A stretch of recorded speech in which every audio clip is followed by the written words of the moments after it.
On 3AW at 18 past 6, I hosted an afternoon fairly recently, Tony, for the Upper Ferntree Gully Football Club.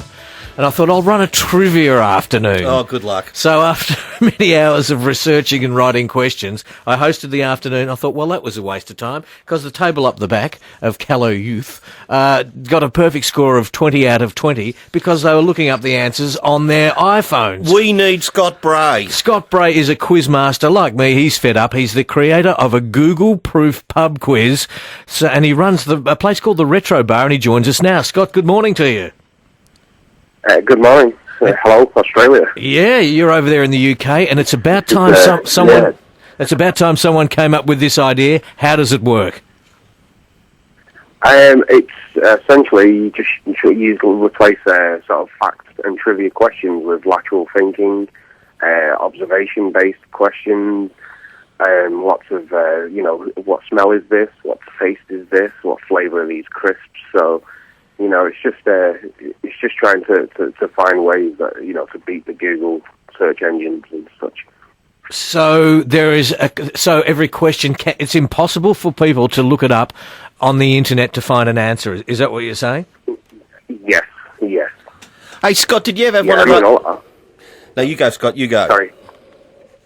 It's kind of weird because once I ask the question, no doubt somebody puts it on the internet and then sort of Google gets a lot of the questions, so it's cool. Keeps me on my toes. It's like you've got to really, really, work at it. Now, Scott, with the asking of the question, there must have been some sort of moment when you tipped over the edge when some table got all of them right. So how long have you sort of taken how long has it been since you've taken this new road? I've just on Thursday I did the second quiz. I wasn't really like angry. It was more cocky. I wanted to see whether I could do it.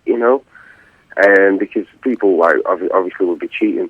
It was my girlfriend who brought it to my attention and was like, "Listen, you need to do something about it." And her dad suggested, "Why don't we just do an ungoogleable pub quiz?" And I was like, "Yeah, I can do that." So. I mean, people will cheat, but they won't cheat at my quiz. Okay, just give us. You talk about some questions that require a bit of lateral thinking. Run one or two past Darren and me. Yeah, I've got Google with me too, so I'll see if I can break you. Yeah, excellent. What do Che Guevara, Ant McPartlin, and the Bride have in common? No, that's beautifully I done. see what you're saying. And the answer is? They all stand on the left. They all stand on the left. And McPartlin, he's a TV host. He's from Ant and Dec. Right. And because people didn't know who they were, they made him stand in alphabetical order. Che Guevara was obviously a left-wing politician. Yep. And Brides stand on the left. Oh, that's clever. So if you looked up any of those, you would not get the answer. And you also mentioned too, Scott, about the flavour of a crisp, where you obviously put a crisp out and everyone has to guess what taste is. You can't Google taste. You cannot Google taste. No. Well, what have you stumped them with? What flavour has stumped them?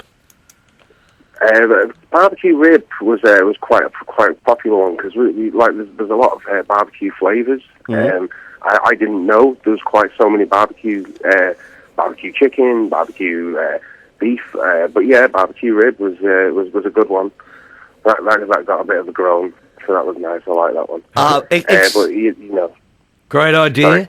Congratulations on a brilliant idea. And just before you go, Scott, what's the number one prize at the Retro Bar for winning your quiz? At the Ungoogleable pub quiz, it's a crate of Becks. It's like at the moment it's more of a novelty than we've got a regular quiz where the money can be up to like £300, but it's just it's more of a bit of fun and because I want people to be able to Google because we raise money for a charity called Child's Play, and I say if you can Google me, if you can get the answer off Google, I'll put £10 of my own money into the charity. Oh, that works too. Yeah. Good stuff. I'm not a rich guy, so I'm very, very grateful that I've been able to stump a lot of people. Good on you. Scott Bray, creator of the Google-proof pub quiz. I knew I was in trouble, and I knew they were cheating up the back, Tony, when they didn't get the answer of who owns the candle store in the movie Debbie Does Dallas. The kid was 17 and got the answer.